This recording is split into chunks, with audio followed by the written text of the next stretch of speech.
What is up, Green Bay Packers fans, and welcome back to one of the final episodes of the 2024 version of the Daily Draft. We are brought to you, of course, by our good friends right there at Badger State Brewing, their operation just minutes away from beautiful Lambeau Field in Green Bay, Wisconsin. I am your host, the publisher of Pack Report, Ross Uglem, and today we're going to look forward because, as I mentioned, this is one of the last shows for the Daily Draft.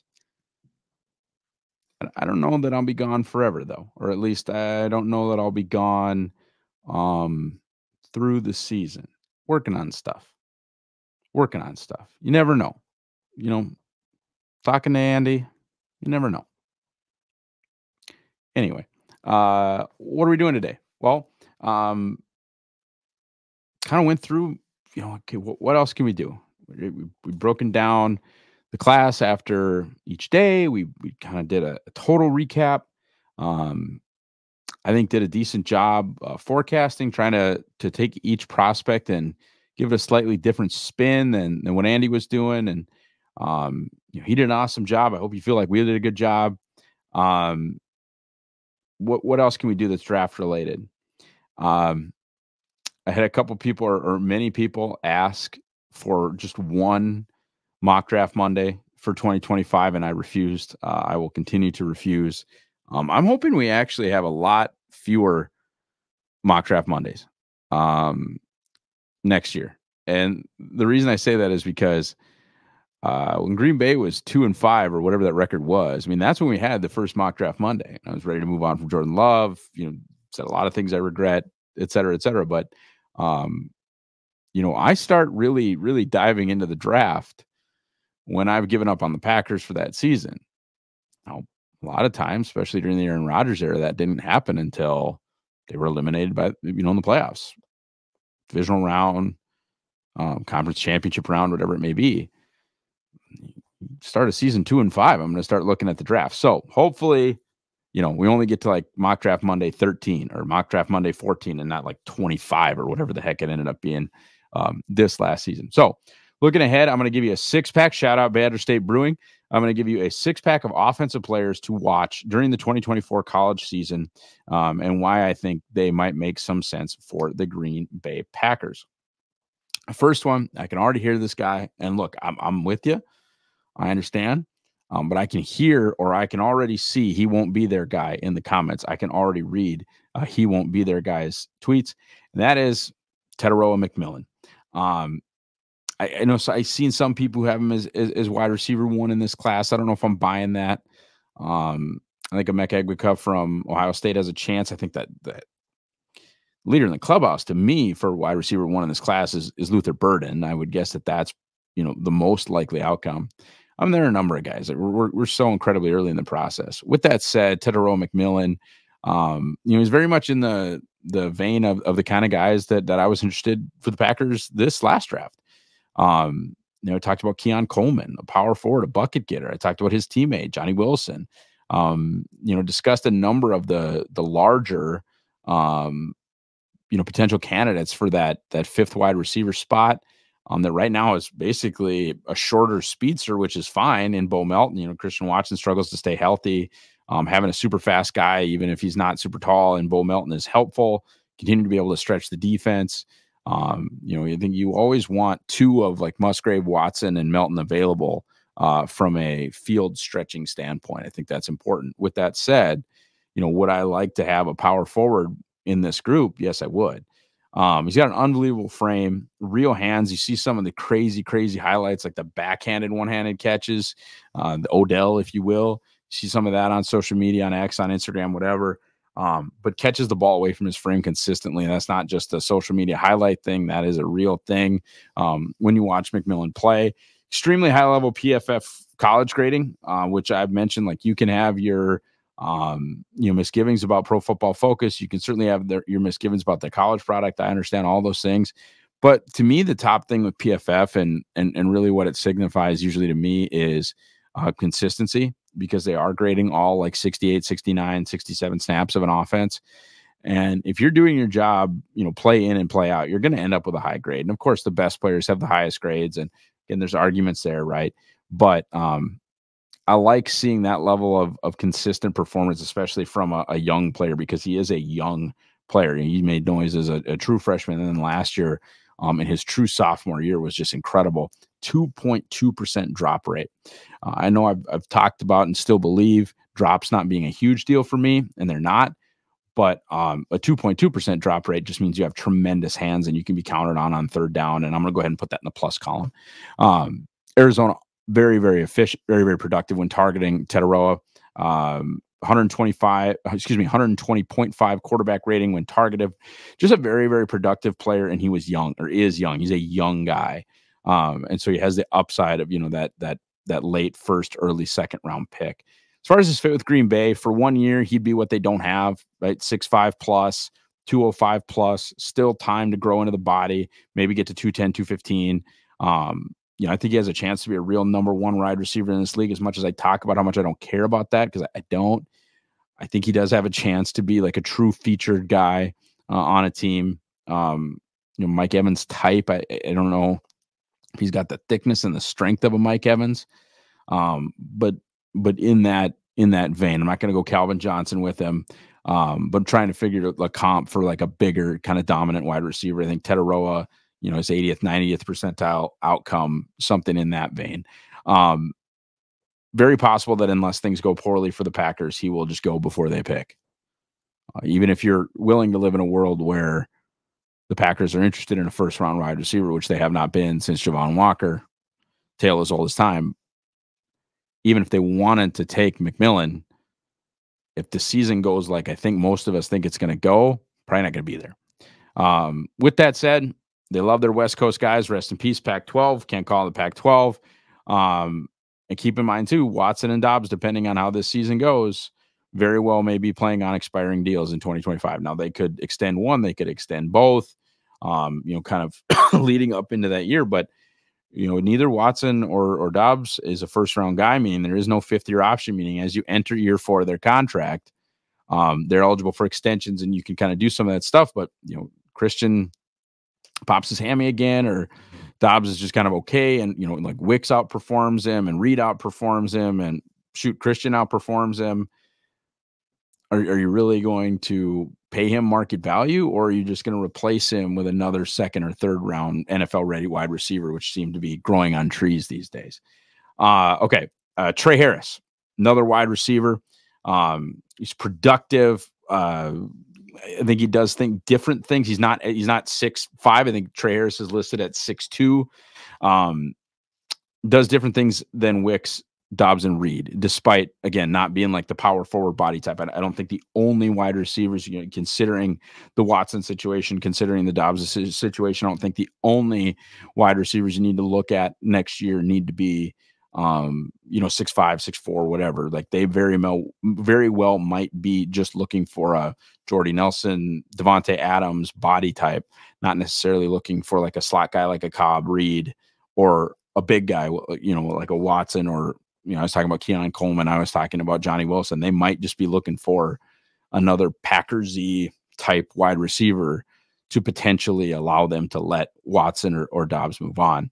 Absolute bomber, 30 explosive catches in 2023 alone. That's 15 plus yards. Just an insane 3.17 yards per route run last year. If you're not familiar with that metric, I guess I would just pay attention to, or I would just look it up, because I'm going to tell you right now that 3.17 yards per route run is banana land. It really is. And this comes against high level competition. Trey was a Louisiana Tech. He's with Ole Miss now. He's a Louisiana Tech transfer. Very few or very little step down in production, going up a level. You go from 935 yards and 10 scores with Louisiana Tech in 2022 to 985 yards and 8 scores with Ole Miss in the SEC.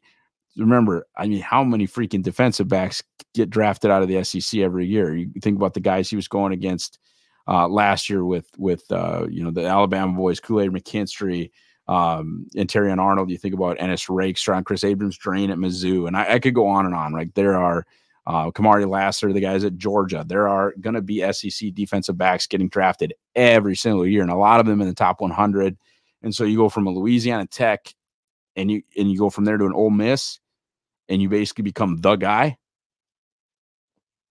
Pretty impressive to me.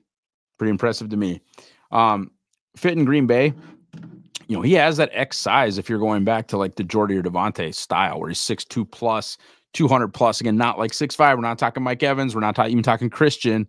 But he fits Green Bay's production models in that he already has 2 900+ yard seasons in college.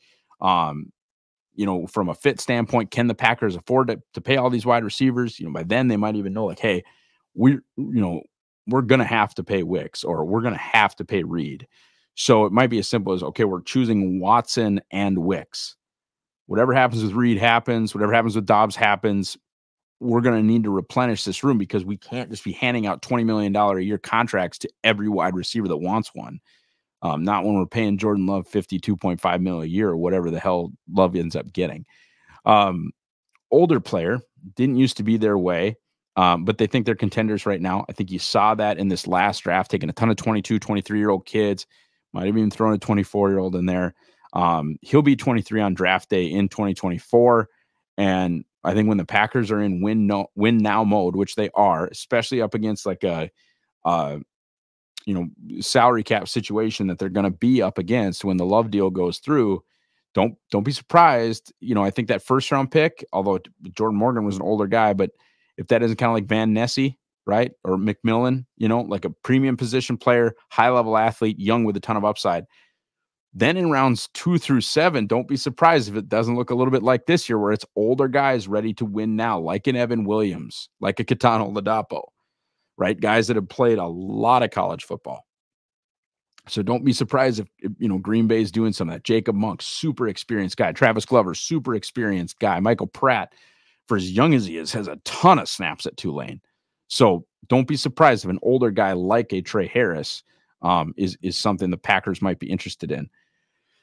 Excuse me. Switching positions now to the running back side. Omarion Hampton out of North Carolina. He's got prototypical feature back size at 6 foot 220. Keep in mind, Marshawn Lloyd, thick guy, short guy. I'm not going to go scat back with Marshawn Lloyd because I don't think that that's accurate, but he's a feature back. Omarion Hampton is a feature back. He's one of the highest graded running backs by Pro Football Focus College in 2023. We're going to get a really good look at his ability to produce without Drake May in that offense. Very dangerous player in the open field, especially for a guy with his size. He's got excellent initial burst and he plays big, falls forward, runs violently, breaks tackles. Perfect complement, I think, long-term. And we're going to talk about fit right now. Josh Jacobs, I think it was Bill Barnwell said, like, he had more than anybody else in the NFL, the most overinflated reported deal. Well, it's 4 years, $48 million for Josh Jacobs. It's really a 1 year, $13.4 million deal. And then we'll see. That might not work out. Jacobs, after so many carries in 2022, didn't have a great season in 2023. If the arrow continues, and I don't think it necessarily will, but if the arrow continues to point down for Josh Jacobs in 2024, I wouldn't put it past Green Bay to move on. I don't think it'll happen. I think he'll get 2 years and then we'll see, which is kind of the old Andrew Brandt saying. But I don't think Jacobs is necessarily long for this team. I think they're almost certainly not re-signing Dillon again in 2025. I think his skills, he being Omarion Hampton, I think his skills blend extremely well with Marshawn Lloyd. And I think the Packers could finally get back to those wonderful, wonderful days when they weren't paying a running back, especially with what they're about to pay Love. And what I mean by that is, if your backs are Omarion Hampton and Marshawn Lloyd, both on rookie mid-round deals, or if you got to spend a second to get Hampton, I get that, but that's going to be peanuts compared to being on the hook for Josh Jacobs and being on the hook for Aaron Jones. And you kind of disperse that elsewhere, try to re-sign one of your wide receivers. If Rashid Walker continues, if Zach Tom continues, they're going to need tackle contracts. Some of that money that you're using for Josh Jacobs right now can be probably filtered into premium positions down the road once the Love contract hits. Okay. I think these are, nope. Sorry. These next two guys play the same position, but they're not the end. Jonah Monheim. He is an offensive tackle out at USC, versatile player. 380 or more snaps at 3 different positions on the offensive line. I believe those are right guard, right tackle, and left tackle. He is a fun watch, very Packersy when you watch him on film. He's an excellent pass blocker. He's got 85 plus grades the last 2 years at USC. And keep in mind, his quarterback was Caleb Williams. Now, I'm not talking junk about Caleb Williams, but he's not easy on pass blockers, right? He's dancing. He's trying to extend. He's being Baker Mayfield. He's being Pat Mahomes. He's dancing back there trying to get something else to happen. He does not make life easy for his pass protectors. Climbs to the second level. Well, that's great with how much zone Green Bay still likes to run, and he finishes. He's a finisher. He's tough. Fit with Green Bay. We're a ways away from athletic testing. His listed height and weight combo, though, is extremely Packersy. It's within, kind of the parameters of what they do. Not too short, not too tall, and not too heavy. Right in kind of that average 6'5"-ish, 310-ish range. West Coast guy, we know they love them. Rest in peace to Pac-12. Multi-position guy, we know we love them. College tackle, ultimately, that I think could have some guard flexibility. And again, we see, seems like a great athlete when you watch him on film. We'll see if he tests like a Packer when spring comes around. But Jonah Monheim out at USC is one to watch. Same conference or same, well, no, it's still the same conference, but same former conference, and that is Oregon Duck, Johnny Cornelius. Experienced player, a guy that I had to, full 3, 4, 5, 6 game or 5 or 6 game because he was a higher ranked guy for me. For the 2024 class, high level FCS transfer. I believe he came from Rhode Island. He's got 2,300 snaps going into this final season of college. So he's a skilled pass blocker. He actually improved on a pass blocking, standpoint, efficiency, PFF college grade, things of that nature. Despite the jump going from Rhode Island, which is not a good FCS school, they're not, to Oregon. And then, you go to Oregon and you got Braylon Trice, you got Laiatu Latu, you've got, both of the Murphy brothers from UCLA. You've got plenty of pass rushers with some juice in that conference. And Cornelius was excellent. In fact, like I said, got better moving from Rhode Island to Oregon. He's got solid lateral quickness, good balance, and good foot quickness to my eyes. Fit with Green Bay. Once again, he's a West Coast guy. And that's not, I hope this doesn't get misconstrued. Not every player that plays on the West Coast is better because they play on the West Coast. What I'm saying, and when I keep pointing out West Coast guys, is if the Packers think a West Coast guy is good, they're very likely to just take them because they trust their scouts so much.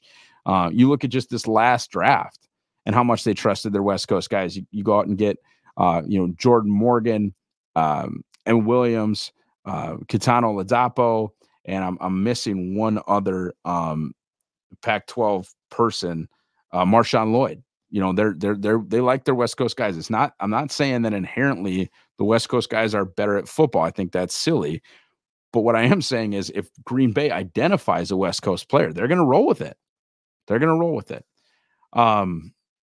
Again, listed at 6'5", 310, Packersy as hell.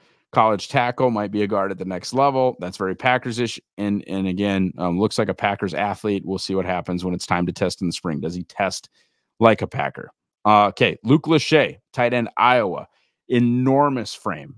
6'6", 6'5", 255. Bigger than Kraft and Musgrave. Large, big dude. Projects as a high-level athlete. I think he's reasonably productive, had a really good year in 2022. I think had some injury issues in 2023. Got to keep in mind that everything at Iowa needs to be taken with a grain of salt just because the quarterback play is so incredibly poor that has to be kind of a part of it, right? And so everything you're watching on film, understand that there was like just even a Big Ten average level of quarterback play. It'd be good. And a similar thing to Teteroa McMillan, got 2 total career drops. So that's going to go in the plus column. I don't care that much about drops, but when you have 2 in 3 years, I'm going to note that. I'm going to put it on my plus column. Fit with Green Bay. Kirk Ferentz was at practice at OTAs. They love those Iowa guys. Cooper DeJean notwithstanding. Unfortunately, again, Cooper not a Green Bay Packer, but Mike Daniels, Micah Hyde, Josh Jackson, Lucas Van Ness, like you can go on and on. Brian Bulaga, Iowa, guys that they've taken from that school, brings that tanky size that they don't have yet. I will note though that you think Iowa, you think George Kittle just turfing guys, TJ Hawkinson just turfing guys. The run blocking right now is more of a projection than the reality of someone who is 6'6", pushing 260. But his pass pro grades are really cool. And that's kind of sort of that third tackle Mercedes Lewis vibe. So that's interesting. I think you could probably teach the run blocking to a human of that size. And he adds a tight end to the roster that isn't on the Sims, Kraft, Musgrave contract timeline. I don't know that that's a huge important thing to them, but to get 2 years removed from the contract statuses of Musgrave, Kraft, and Ben Sims, again, like, I love what Goody has created here, but he's going to end up with too much birthday cake. You're not going to be able, if these guys continue to develop, like if Tucker Kraft never gets any, which is not going to happen. But if Tucker Kraft never gets any better than he was as a rookie, maybe you can re-sign him and Musgrave. But if both of those guys continue to progress, you're not going to be able to bring back all 6 of these targets. Watson, Dobbs, Reed, Wicks, Musgrave, Kraft are not all getting second contracts unless some of them stop progressing, because you can't pay them all and pay Jordan Love. That's the crux of the problem here. So again, Luke Lachey, somebody to watch. Here's your 6-pack of offensive players to watch in 2024. Tetaroa McMillan, Arizona; Trey Harris, Ole Miss; Omarion Hampton, North Carolina; Jonah Monheim, USC; Ajani Cornelius at Oregon; and Luke Lachey at Iowa. Thank you guys so much for watching or listening. If you are on the podcast side, I've had so much fun this year with the Daily Draft podcast. Check me out. I'm at Ross Uglem on X, formerly known as Twitter. You can check out Packer Report at Packer Report 66. I'm wearing my Packer Report dad hat. You can find the link to our sweet merch.